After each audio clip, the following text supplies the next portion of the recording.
Hi there, it's Sam from poodles.co.uk. Thank you very much for joining me today. Today's project is this one. It's going to show up really weird on the camera. I'm hoping it's going to show up okay. It's a funny day today. It's hot but dull. It's hot. I can tell it's hot because I'm puffing up. My hands are getting all puffy, which is not good. Not good when you're crafting. But anyway, so yeah, I don't know. Oh, there we go. If I tip it that way, you can see it. It's a lovely little box that slides open. Black is never a good colour to show on camera. Good job I'm not going to be demonstrating that one. But it's lovely. Anyway, so let me slide that on. I'm calling it my whole lot of lovely box because it's using a whole lot of lovely paper. And I'm showing you two complete contrasts. So I've got black on black and I'm going to be putting blue on blue. Right, piece of cardstock that measures 8 by 5.5 inches, which is 20 by 13 centimetres. So you can get two of these from one sheet of cardstock and mere scraps of designer series paper. I love a bargain box. Should we call them that? Bargain boxes. Okay, on the long side, score it at 1 1/4 and 6 3/4 of an inch, which in metric is 3 17. Then on the short side, we're going to score it at 1 1/4, 2 1/2, 3 3/4 and 5 inches, which in metric is 3, 6, 9 and 12. So the box itself, oh, what is it? It is 5.5 inches that way by 1 1/4 inches round. No idea what that is in centimetres. That is going to be 14 centimetres by 3 centimetres. I'm working that out off the top of my head. I hope that's right. Okay, let's fold and burnish these score lines. So, okay.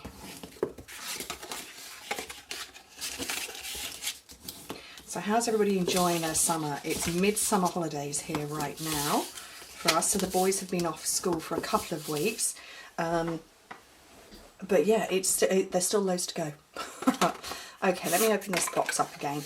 So this part here that you can see at the top, we're going to get rid of that little skinny part and the one next to it, and the rest is going to roll up and fold round. So what I'm going to do is cut away the bits that you need to cut away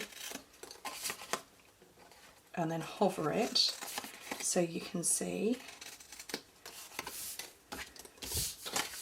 So that's that bit.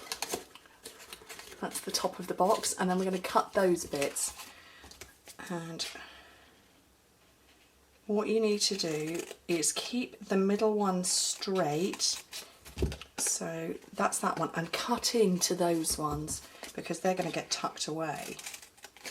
And somebody left me a comment recently saying that my project had drifted off. I'm so sorry. It's been a struggle since we've moved here. I know it's been 4 months since we moved, but I tend to film en masse. So I've actually only filmed maybe half a dozen times since we've been in this house, and I've really struggled to get my setup right so that I'm not working like this. So I am so sorry if that's ever happened, or if you've seen that and it's frustrated you. It's not my intention, obviously, so I'm really sorry, but thank you ever so much to the person who let me know. I tend not to watch my videos back. Random, I know.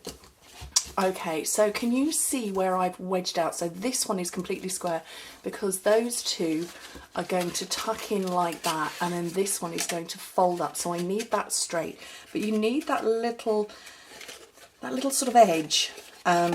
Just really so that it folds around neatly and closes nicely. Oh, actually, you do need to cut a little wedge off there as well.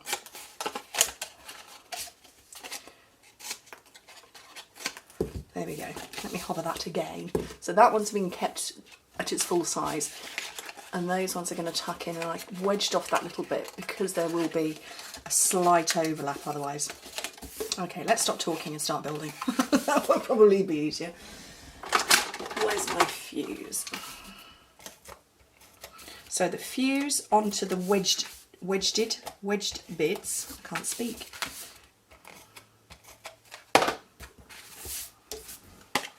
And then just fold them behind this one that we kept square. Okay, just like that. So then fold them behind.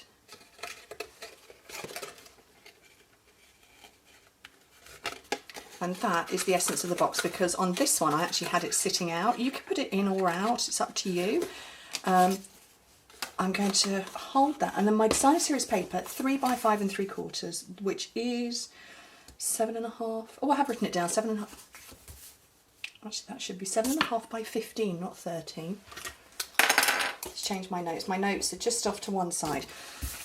Okay, right, we're going to do a wrap and pinch. So starting at the bottom of your box, because that's where the seal is going to be, fold it and pinch it.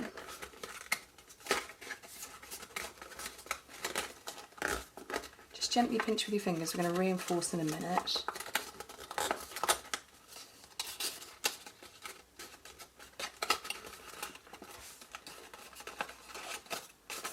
You can't get hold of it. There we go.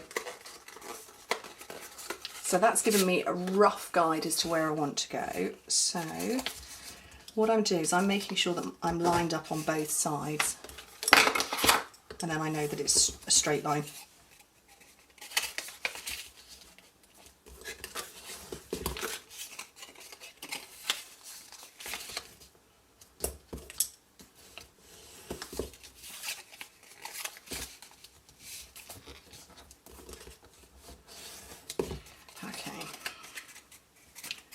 Then that should fold around nicely. Yeah, so that folds around enough that it will still slip on and off. So I'm going to run some glue on this bit.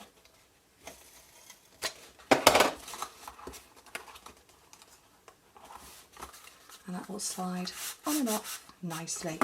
And then to finish, I've just got a little bit of stamping on the top. My little panels, the coloured one measures 1 inch by 2 3/4, which is 2.5 by 7 centimetres, and the smaller one, 3/4 of an inch by 2.5 inches, which is 6.5 by 2 centimetres. And I've got the Blooms and Wishes stamp set, and I love it. And you can tell because it is very discoloured. It's okay, we don't mind that. Okay. Oh, that would be the one that Oliver had earlier.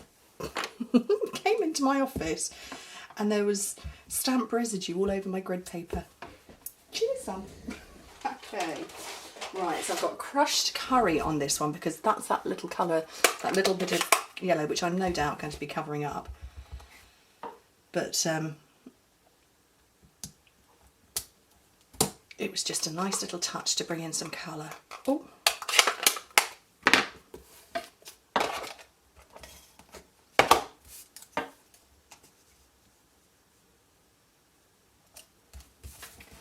Over the top, and you know what, they're here, so I'll have them dimensional edge on there